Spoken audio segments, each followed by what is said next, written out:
Innal hamdalillah nahmaduhu wa nasta'inuhu wa nastaghfiruh wa na'udzu billahi min syururi anfusina wa min sayyiati a'malina may yahdihillahu fala mudilla lahu wa may yudlil fala hadiyalah. Asyhadu an la ilaha illallah wahdahu la syarikalah wa asyhadu anna Muhammadan abduhu wa rasuluh.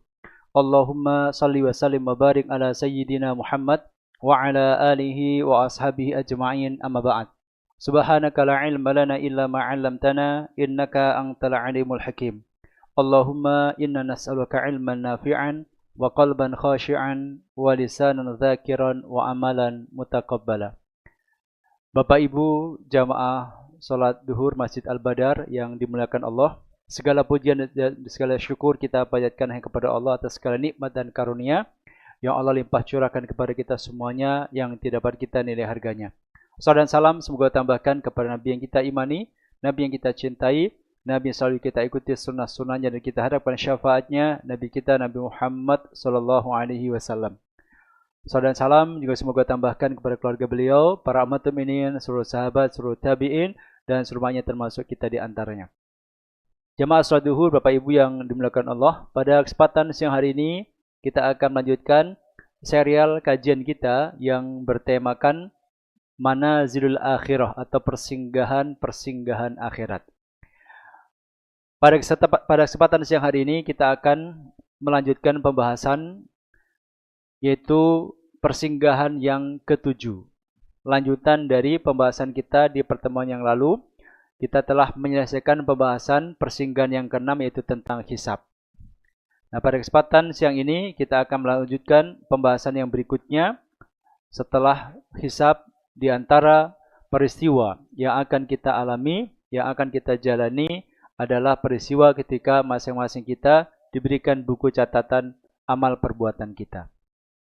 Baik, sebelum kita melanjutkan pembahasan topik baru tentang penyerahan catatan amal, saya akan mereview sekilas apa yang telah kita bahas di pertemuan bulan kemarin, yaitu terkait dengan hisab ini. Jadi hisab jemaah sekalian adalah proses pemeriksaan amal yang langsung dilakukan Allah kepada masing-masing hamba ketika mereka masih di padang mahsyar. Itu namanya hisab. Di proses pemeriksaan amal kita yang dilakukan Allah ketika kita masih di padang mahsyar. Seseorang yang belum menjalani hisab tidak akan bisa meninggalkan padang mahsyar. Hanya saja dalam hisab ini manusia terbagi 3 kelompok. Yang pertama adalah golongan mukmin paling tinggi, yaitu orang mukmin yang tidak menjalani hisab. Jadi tidak diproses amalnya oleh Allah Ta'ala karena ketinggian iman dan amal mereka.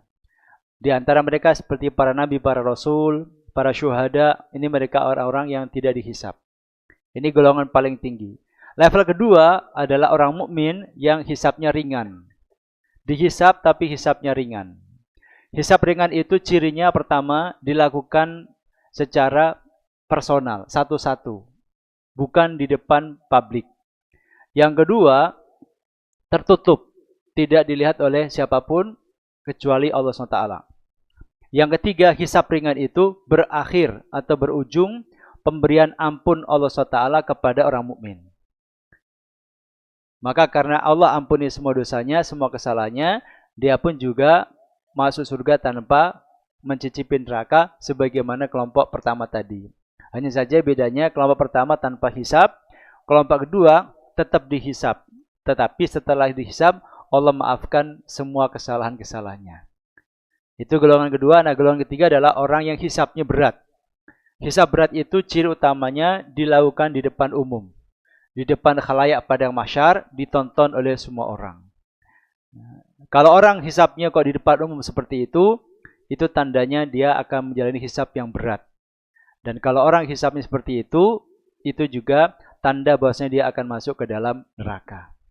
Baik, ini ringkasan pembahasan kita bulan kemarin, persinggahan yang keenam yaitu tentang hisab. Kita lanjut pada kesempatan saya ini membahas peristiwa yang ketujuh yang akan kita alami pada saat nanti kita telah sampai pada kehidupan hari akhir, yaitu pembagian catatan amal. Bapak sekalian, pembagian catatan amal ini adalah merupakan peristiwa yang pasti akan kita alami. Catatan amal yang akan dibagikan oleh Allah Ta'ala adalah berisi dokumentasi terhadap semua perjalanan kehidupan kita. Apapun yang kita kerjakan semasa hidup, apapun yang kita ucapkan, maka semuanya itu ada pencatatannya, ada dokumentasinya. Sebagaimana kita mengimani bahwasanya di antara para malaikat-malaikat Allah SWT itu ada malaikat-malaikat yang ditugasi oleh Allah SWT untuk mencatat perbuatan kita, untuk mencatat amal-amal kita. Nah, malaikat ini itu sangat amanah dan sangat teliti. Apapun yang kita kerjakan, apapun yang kita ucapkan, itu semuanya akan didokumentasikan dengan sangat rapi dan teliti oleh para malaikat-malaikat Allah SWT ini. Nah, catatan inilah yang nanti akan dibagikan kepada kita. Nah, dalil tentang adanya pembagian catatan amal ini, Bapak-Ibu sekalian, itu disampaikan oleh Allah SWT di dalam Al-Quran, juga disampaikan Nabi kita SAW di dalam sabda-sabda beliau. Di antaranya, Allah berfirman dalam surat Qamar ayat 52 dan 53, Ba'da a'udzubillahi minasyaitonirrajim, wa kullu syai'in fa'aluhu fiz zubur, wa kullu saghirin wa kabirin mustatar. Dan segala sesuatu yang telah mereka perbuat tercatat dalam buku-buku catatan yang ada di tangan malaikat. Apapun yang kita lakukan itu ada dokumentasinya, ada arsipnya di tangan para malaikat Allah SWT. Lalu Allah menegaskan wa kullu saghirin wa kabirin mustatar. Dan segala urusan yang kecil maupun yang besar adalah tertulis. Jadi, apapun yang kita lakukan, apapun yang kita ucapkan, besar ataupun kecil, semuanya tercatat, semuanya tertulis. Jadi yang ditulis malaikat bukan hanya hal-hal yang urgen, bukan hal-hal yang besar saja, tapi yang remeh, yang kita anggap remeh-temeh, itu juga semuanya dicatat oleh para malaikat Allah SWT. Baik itu sesuatu yang positif ataupun sesuatu yang negatif. Kebaikan atau keburukan, semuanya terdokumentasikan dengan sangat rapi sekali di tangan para malaikat-malaikat pencatat amal ini. Kebaikan besar misalnya apa? Kita sholat, kebaikan besar. Kita membuang, katakanlah ada bekas sedotan yang tertinggal di karpet Masjid Al-Badar misalnya. Lalu kita ambil, lalu kita buang ke tempat sampah, itu juga dicatat. Meskipun kategorinya itu adalah kebaikan kecil. Kita misalnya datang ke masjid, lalu kita karena datang duluan, kemudian kita yang buka pintu, nyalahin lampu misalnya. Itu juga dicatat sebagai sebuah kebaikan. Apapun yang kita lakukan, itu semuanya didokumentasikan oleh para malaikat Allah SWT. Nah, hal yang sama dijelaskan Allah SWT dalam surat Qaf ayat 17-18. Allah menerangkan tentang sifat dari malaikat-malaikat pencatat amal ini. Allah berfirman, "Idh yatalaqal mutalaqqiyani 'anil yamini wa 'anil shimali qa'id. Ma yalfidhu min qaulin illa ladaihi raqibun atid." Yaitu ketika dua orang malaikat mencatat amal perbuatannya. Seorang duduk di sebelah kanan dan yang lain duduk di sebelah kiri. Tidak ada suatu ucapan pun yang diucapkannya, melainkan ada di dekatnya malaikat pengawas, raqibun, malaikat pengawas, atidun, yang selalu hadir. Nah, dalam ayat yang mulia ini, Allah terangkan tentang adanya dua malaikat yang Allah tugaskan untuk selalu mencatat amal perbuatan kita. Satu di kanan dan satu di kiri. Nah, kata Imam Hasan Al-Basri, malaikat yang di kanan itu job desk-nya, tugasnya adalah mencatat kebaikan kita. Sedangkan malaikat yang di kiri, itu kata Imam Hasan, itu mencatat hal-hal yang buruk atau perbuatan dosa yang kita kerjakan. Ini job desk-nya, kata Imam Hasan Al-Basri. Gitu. Nah, dua malaikat Allah Ta'ala ini, Bapak sekalian, sejak kecil kita mengenal dengan nama Raqib dan Atid. Tapi siapakah sesungguhnya Raqib Atid itu? Raqib Atid, Bapak sekalian, sebenarnya bukanlah nama malaikat, tetapi ia adalah sifat dari malaikat. Jadi bukan nama personal atau nama individu malaikat, bukan. Tapi Raqibun Atidun itu adalah sifat dari malaikat pencatat amal. Jadi tidak sama dengan Jibril. Kalau Jibril itu nama personal malaikat. Jibril, Mikail itu nama personal malaikat. Tapi kata para ulama, Raqib Atid itu sebenarnya adalah sifat dari malaikat pencatat amal. Yang di kanan juga bersifat Raqib Atid, yang di kiri juga bersifat Raqibun Atid. Karena Raqib Atid itu maknanya adalah Raqib artinya selalu mengawasi, Atid selalu membersamai. Bukan hanya ngawasi doang, tapi yang ngawasi ya membersamai. Kalau CCTV kan cuma ngawasi, tapi tidak membersamai. Kan CCTV kan udah ngecek di situ aja kan. Nah, kalau malaikat yang mencatat amal ini, itu selain mereka mengawasi, juga selalu membersamai kemanapun kita pergi. Ini terkait dengan nama Raqib dan Atid. Sebagaimana tadi dijelaskan oleh Allah Ta'ala di dalam surat Qaf. Jadi, ma yalfidhu min qawlin illa ladaihi raqibun atid. Dan tidak ada suatu ucapan pun yang diucapkan seseorang, melainkan ada di dekatnya malaikat pengawas, Raqib, dan Atid yang selalu hadir. Ini makna Raqib dan Atid. Ya. Jemaah sekalian, Bapak Ibu yang dirahmati Allah, yang dicatat oleh para malaikat pencatat amal ini, apakah itu meliputi seluruh perbuatan dan ucapan kita, ataukah hanya yang bernilai ibadah dan bernilai dosa yang dicatat? Nah, dalam hal ini, para ulama ada dua pendapat. Sebagian ulama, di antara Imam Hasan al-Basri dan Imam Qatadah berpendapat bahwa yang dicatat oleh para malaikat ini adalah semua yang kita ucapkan, semua yang kita kerjakan, baik itu ibadah, maksiat, atau sesuatu yang sifatnya mubah. Kan aktivitas kita, Bapak Ibu sekalian, itu kan bisa dibagi tiga. Ada aktivitas yang memang jelas-jelas itu aktivitas ibadah. Ini jadi dicatat. Contoh, kita sholat. Ini kan udah jelas ibadah, dicatat. Kita itikaf sambil kita mengikuti kajian duhur misalnya. Ini juga jelas-jelas ibadah karena diperintahkan oleh agama. Kalau misalnya per hari ini atau per siang ini, per menit ini ada yang misalkan sedang mabuk misalnya. Itu jelas-jelas maksiat. Itu juga dicatat. Atau misalnya ada yang sedang melakukan aksi, misalkan ada pencurian misalnya. Itu juga jelas-jelas maksiat, dicatat.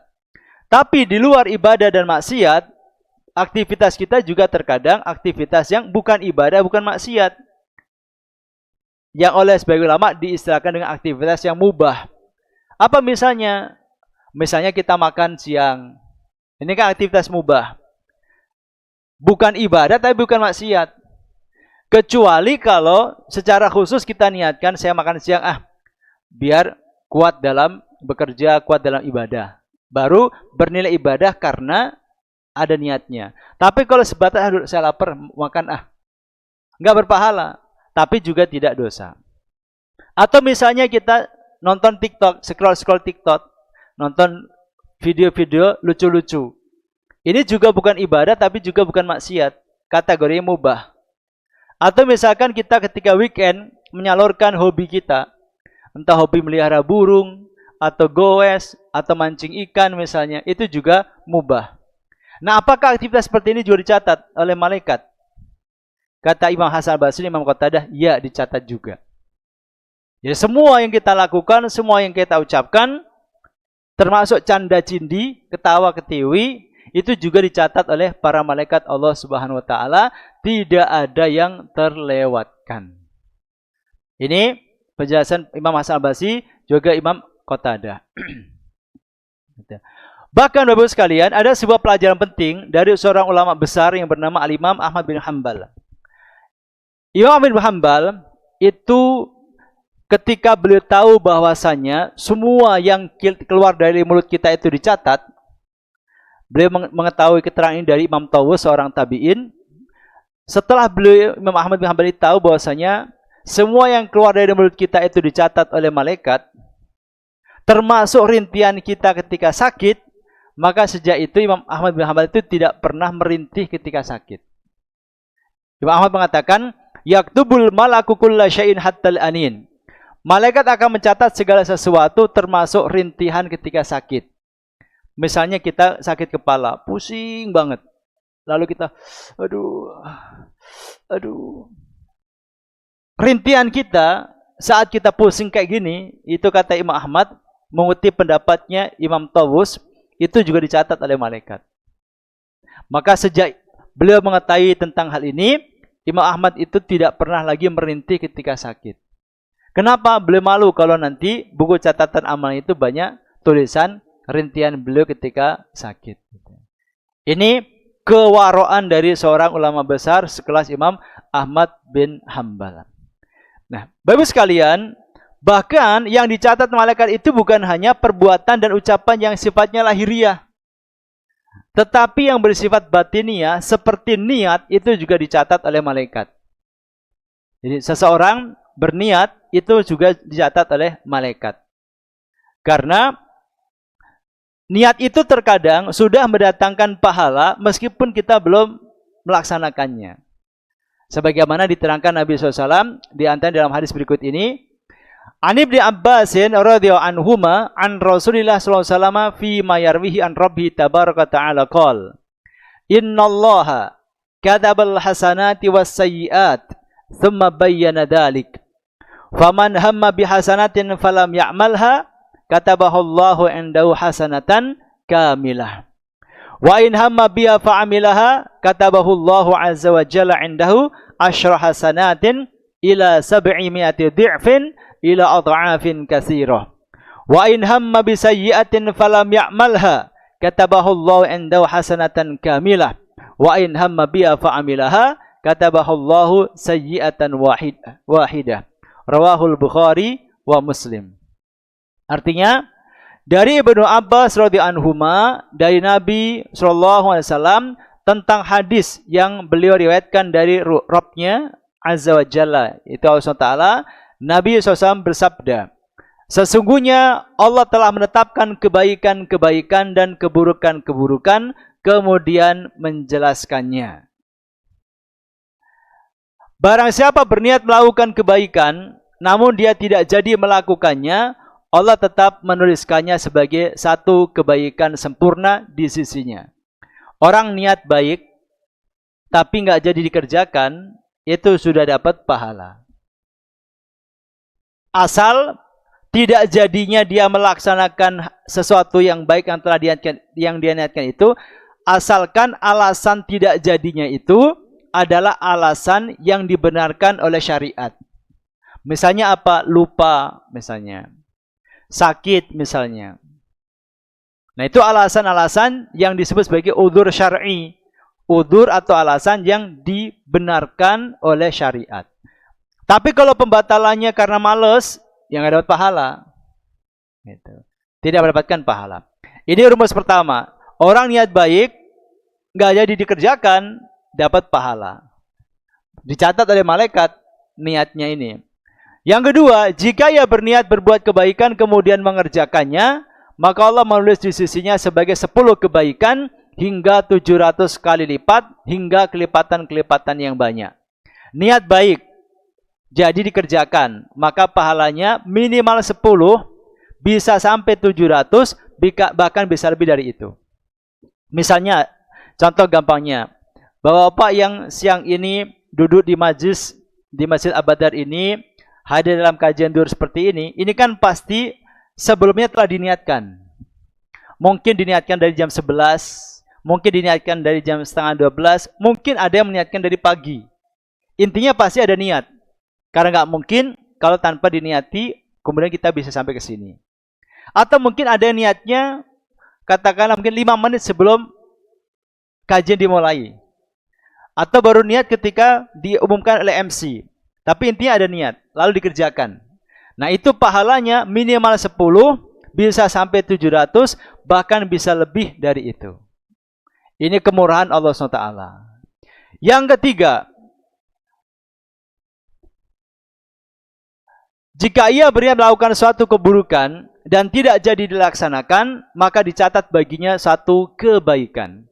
Orang niat tidak baik, orang niat tidak benar, tapi dia batalkan, dia cancel, maka itu dapat 1 pahala. Pahala pembatalan keburukan tadi. Tapi ada syaratnya. Kapan seseorang itu membatalkan rencana tidak baiknya itu lalu mendapatkan pahala? Yaitu jika pembatalannya itu didasari karena iman. Bukan karena hitung-hitungan untung rugi. Bukan karena hitung-hitungan keselamatan. Tapi karena dorongan keimanan. Misalnya ada orang berniat mau maling ke rumah seorang warga di malam hari. Dia sudah rencanakan itu dari siang. Malam hari ketika beraksi, begitu sampai di dekat lokasi, ternyata rumah yang menjadi target itu ternyata ramai terus. Karena ada teman-teman anak keluarga itu yang sedang bermain. Atau di komplek itu security-nya ternyata begadang. Sehingga hitung-hitungannya kalau maksa melakukan aksi malam itu, dia akan ketangkap, digebukin, bisa mati. Lalu dia batalkan, malam itu nggak jadi melakukan aksi. Kalau kayak gini nggak dapat pahala. Tapi kalau dia membatalkannya karena misalnya tiba-tiba dia teringat ibunya yang pernah berpesan ketika mau berangkat ke kota, jangan tinggalkan sholat ya, jaga akhlakmu ya. Ibu tidak ridho kalau kamu kemudian meninggalkan sholat, kalau kamu kemudian kepleset kepada perbuatan maksiat besar dan seterusnya. Dia teringat pesan ibunya, lalu dia batalkan rencana malingnya tadi karena motivasi untuk ngikutin ibunya, motivasi iman. Nah, kalau seperti ini insya Allah mendapatkan pahala. Ini pembatalan niat buruk yang dapat pahala, itu sekali lagi kalau pembatalannya karena dorongan iman. Nah, yang terakhir, jika ia bermaksud melakukan satu keburukan dan dilaksanakan, maka dicatat baginya 1 keburukan. Ini hadis sahih riwayat Imam Bukhari dan Muslim. Jadi orang niat tidak baik lalu tidak jadi dikerjakan, maka dapat 1 pahala. Asal pembatalan karena iman. Niat tidak baik dikerjakan beneran, itu cuma dapat 1 dosa. Tapi kalau niat baik nggak jadi dikerjakan, dapat 1 pahala. Niat baik dilakukan beneran, dapat pahala minimal 10, bisa sampai 700, bahkan bisa lebih dari itu. Nah, dari hadis ini kita tahu bahwasanya ternyata malaikat pun mencatat niat. Bukan hanya perbuatan dan ucapan yang bersifat lahiriah. Bahkan niat kita pun juga dicatat. Nah, yang dimaksud niat, Bapak sekalian, sebagai tambahan, yang dimaksud niat dalam hadis tadi adalah 1 tekad yang kuat. Bukan sekedar keinginan sesaat. Yang dapat pahala itu ketika niat melakukan kebaikan, itu memang niatnya sungguh-sungguh. Nah, penjelasan tadi itu juga diperkuat oleh hadis Nabi SAW yang diriwayatkan Imam An-Nasa'i dengan derajat sahih. Rasul bersabda, "Ma min imri'in takunu lahu salatun bilailin faghalabahu 'alaiha naumun illa kataballahu lahu ajra salatihi wa kana naumuhu shadaqatan 'alaih." Tidaklah seseorang memiliki kebiasaan salat malam, lalu ia dikalahkan oleh tidurnya, melainkan Allah tetap mencatat pahala salat malam untuknya dan tidurnya dianggap sebagai sedekah baginya. Jadi kita misalnya dengan taufik Allah selama ini sudah biasa salat malam, salat tahajud. Lalu suatu ketika kita karena kelelahan banget, habis isya tidur langsung pules. Bangun pas adzan subuh. Kita nggak sempat tahajud karena tidak terbangun. Ini dengan kemurahan Allah SWT, itu kita tetap mendapatkan pahala tahajud. Tetap mendapatkan pahala tahajud full. Gitu. Karena kenapa tetap mendapat pahala? Karena kita tidak tahajud itu didasarkan oleh alasan yang dibenarkan oleh syariat, yaitu ketiduran. Tapi kalau orang belum punya kebiasaan tahajud, cuman dia niat tahajud. Misalnya kita per siang ini meniatkan, nanti malam saya mau tahajud. Kita siang ini meniatkan, kan sekitar kurang dari 3 bulan lagi udah mau masuk Ramadan. Lalu 3 bulan lagi mau Ramadan nih. Saya mau persiapan dari sekarang. Lalu mulai latihan tahajud kembali supaya nanti pas Ramadan sudah terbiasa qiyamul lail. Kita niatkan nih, siang ini saya nanti malam mau tahajud. Lalu kita pun ikhtiar maksimal, tidurnya tidak terlalu malam, lalu pasang alarm di handphone secara berlapis-lapis. Dari mulai jam 2 sudah nyalain, jam 2.15, 2.30, 2.45, 3.00 misalnya. Lalu kita juga berdoa, ya Allah, tolong bangunkan hamba jam 3 supaya hamba bisa bangun untuk tahajud. Lalu kita tidur. Ternyata kita bangunnya pas adzan subuh. Nah kayak gini kita tetap dapat pahala 1. Kalau yang punya kebiasaan tahajud lalu ketiduran, bangun-bangun kemudian adzan subuh, pahalanya adalah pahala full tahajud. Tapi kalau orang belum punya kebiasaan tahajud, lalu berniat untuk tahajud, niatnya beneran, dibuktikan dengan kesungguhan dalam mempersiapkan. Ternyata kesiangan juga, bangun pas adzan subuh, dapat pahala 1. Kalau yang punya kebiasaan, pahalanya full tahajud. Kalau yang belum punya kebiasaan, baru niat mau tahajud, nggak jadi karena kesiangan, pahalanya 1. Nah seperti itu. Ini juga bagian dari kemurahan Allah Subhanahu wa Ta'ala. Baik ya. Nah, jadi itu pencatatan amal yang dilakukan oleh para malaikat itu meliputi yang lahir maupun yang batin. Nah, mungkin muncul pertanyaan. Loh, kalau niat itu dicatat oleh malaikat, berarti malaikat tahu dong isi hati manusia. Hadis di atas jemaah sekalian, sebagaimana dijelaskan oleh Al-Imam Ibnu Hajar Al-Asqalani, memang merupakan dalil bahwa malaikat itu mengetahui apa yang ada dalam hati manusia. Bisa karena Allah yang beritahukan kepadanya, atau Allah menciptakan ilmu yang dengan itu mereka dapat mengetahui hal tersebut. Jadi malaikat ini memang bisa mengetahui isi hati manusia, khususnya yang berkaitan dengan niat. Bisa karena Allah yang beritahukan, atau Allah menciptakan satu ilmu khusus untuk malaikat supaya dia bisa mendeteksi niat seseorang. Nah, kalau kata Imam Sufyan bin Uyainah, bagaimana sih caranya malaikat kok bisa tahu niat orang? Ini niat baik atau niat buruk? Itu kata Al-Imam Sufyan bin Uyainah, ini seorang tabi'in. Beliau mengatakan, ketika seseorang berniat melakukan kebaikan, maka malaikat akan mencium bau harum. Jadi kata Al-Imam Sufyan bin Uyainah, ini ulama generasi tabi'in, muridnya para sahabat. Jadi kata beliau, kalau kita niat baik, itu ada aroma khas yang tercium oleh malaikat. Nah dari sini malaikat tahu, oh fulan ini sedang meniatkan kebaikan. Tulis 1.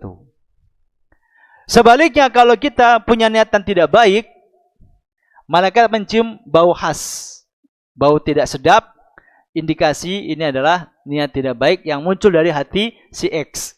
Maka dicatat, nanti kalau jadi dikerjakan atau dibatalkan, nanti akan dicatat sesuai dengan rumus yang tadi telah kita bahas. Jadi ringkasnya, cara malaikat mengetahui niat seseorang itu, kalau kata Sufyan bin Uyainah, itu karena ada aroma yang tercium oleh malaikat. Ini pendapat Imam Sufyan bin Uyainah. Tetapi kalau menurut Syekhul Islam Ibnu Taimiyah, gitu, kata beliau, gitu, intinya adalah bahwasanya Allah Subhanahu wa Ta'ala itu yang memampukan malaikat untuk mengetahui niat seseorang. Bagaimanapun caranya, entah itu dengan ada bau yang tercium oleh malaikat atau dengan perangkat yang lainnya, intinya malaikat itu tahu karena Allah yang menjadikannya tahu. Itu penjelasan tambahan dari para ulama tentang bagaimana malaikat bisa mengetahui isi niat seseorang. Nah, kemudian masalah tambahan adalah kalau lintasan pikiran kita baru terbersit dalam pikiran, apakah dicatat? Misalnya kita ngerasain orang, tapi dalam pikiran kita. Atau non sewu, kita di jalan, berangkat kerja, gitu. Naik motor atau naik mobil, di depan kita ada perempuan yang auratnya terbuka, gitu. Lalu terlintas pikiran negatif, gitu. Pikiran agak mesum misalkan. Apakah lintasan pikiran mesum yang muncul tiba-tiba ketika kita sering di jalan seperti itu apakah juga dicatat sebagai perbuatan dosa? Lalu dicatat oleh malaikat ataukah tidak? Nah ternyata kalau sekedar lintasan pikiran itu belum dicatat. Kenapa kalau lintasan pikiran tidak tercatat atau belum dicatat? Karena kita manusia tidak bisa sepenuhnya mengendalikan lintasan pikiran kita. Kan seperti itu kan muncul tiba-tiba. Tanpa kita sengaja, tanpa kita rencanakan. Nah kita tidak sepenuhnya bisa mengendalikan input-input pikiran yang masuk ke dalam otak kita kan. Makanya Allah memaafkan kalau baru sebatas lintasan pikiran. Hal ini sebagaimana diterangkan oleh Nabi kita SAW di dalam hadis sahih riwayat Imam Bukhari dan Imam Muslim. Rasul bersabda, "Innallaha tajawaza li ummati ma haddathat bihi anfusaha ma lam yatakallamu aw ya'malu bih." Sesungguhnya Allah SWT memaafkan umatku apa yang terlintas dalam hatinya selama mereka belum mengucapkan atau melakukannya. Selama baru dalam lintasan pikiran, itu Allah maafkan. Asalkan kita belum ucapkan, omongkan, atau kita belum melakukan satu tindakan untuk mewujudkan lintasan pikiran kita. Jadi kalau masih tersimpan rapat dalam pikiran kita, itu Allah maafkan. Karena Allah Maha Tahu, kita tidak bisa sepenuhnya mengendalikan input-input pikiran yang masuk ke dalam akal pikiran kita. Yang penting kita belum mengucapkan atau belum melakukan tindakan untuk mewujudkan lintasan pikiran tadi. Nah itu batasannya. Nah meskipun demikian jemaah sekalian, Bapak Ibu yang dirahmati Allah, meskipun kalau sebatas lintasan pikiran itu Allah maafkan, tidak akan dicatat oleh malaikat sebagai perbuatan dosa, tapi bukan berarti kemudian kita boleh memelihara lintasan pikiran itu. Karena kalau lintasan pikiran itu kita biarkan mengendap dalam pikiran kita, nanti dia akan menjadi keinginan. Karena urut-urutan sebuah perbuatan itu lahir atau kita lakukan, itu kan diawali dari lintasan pikiran. Karenanya para ulama menasihatkan, ketika muncul lintasan pikiran tidak baik, hentikan lintasan pikiran itu sebelum berubah menjadi keinginan. Jadi ketika baru terlintas, hentikan sebelum lintasan pikiran itu menjadi sebuah keinginan. Ketika sudah menjadi keinginan, juga segera hentikan sebelum menjadi sebuah tekad yang kuat. Ketika telah menjadi tekad yang kuat, maka segera hentikan juga sebelum dia betul-betul menjadi sebuah tindakan. Nah, kalau sudah terlanjur menjadi tindakan, artinya sudah terlanjur dilakukan, juga hentikan sebelum dia menjadi sebuah kebiasaan. Kalau sudah jadi kebiasaan, agak berat untuk menghentikannya. Maka langkah preventif pencegahan dini harus dimulai dari semenjak lintasan pikiran. Dihentikan lintasan pikiran itu sebelum berubah menjadi keinginan. Hentikan keinginan itu sebelum berubah menjadi kemauan kuat untuk melakukan atau tekad kuat untuk melakukan. Hentikan tekad untuk melakukan itu sebelum betul-betul menjadi tindakan. Dan hentikan tindakan itu sebelum menjadi kebiasaan. Nah itu tambahannya. Jadi meskipun Allah maafkan, karena Allah Maha Baik, bahwa yang terlintas dalam pikiran kita itu Allah tidak akan mencatatnya, hanya saja supaya hal itu tidak berubah betul-betul menjadi perbuatan maksiat, maka para ulama menyarankan agar dilakukan upaya pencegahan sedini mungkin perbuatan maksiat itu. Dimulai dari mana? Dimulai dari alam pikiran kita. Karena segala sesuatu yang kita lakukan, apapun itu, kebaikan atau keburukan, pasti diawali dari lintasan pikiran yang berubah menjadi keinginan, berubah menjadi tekad kuat untuk melakukan, baru kemudian berubah menjadi tindakan. Tindakan yang berulang-ulang akan menjadi sebuah habit atau kebiasaan. Nah kalau itu positif, alhamdulillah. Tapi kalau itu negatif, maka harus dilakukan upaya pencegahan dini. Baik jamaah sekalian Bapak Ibu yang dimuliakan Allah Ta'ala, itu barangkali untuk sementara yang bisa saya sampaikan pada kesempatan siang hari ini terkait dengan pembahasan yang ketujuh dari serial Persinggahan Akhirat, yaitu tentang pembagian catatan amal. Insya Allah nanti kita akan sambung lagi di pertemuan yang berikutnya, menjelaskan tentang gambaran dan situasi pembagian catatan amal manusia. Demikian jemaah sekalian yang dapat saya sampaikan. Lebih dan kurangnya mohon dimaafkan. Mari kita akhiri dengan sama-sama membaca hamdalah dan doa penutup majlis. Alhamdulillahirabbil alamin. Subhanaka Allahumma bihamdika asyhadu an la ilaha illa anta astaghfiruka wa atubu ilaik. Jazakumullahu khairan katsiran timamikum. Wassalamualaikum warahmatullahi wabarakatuh.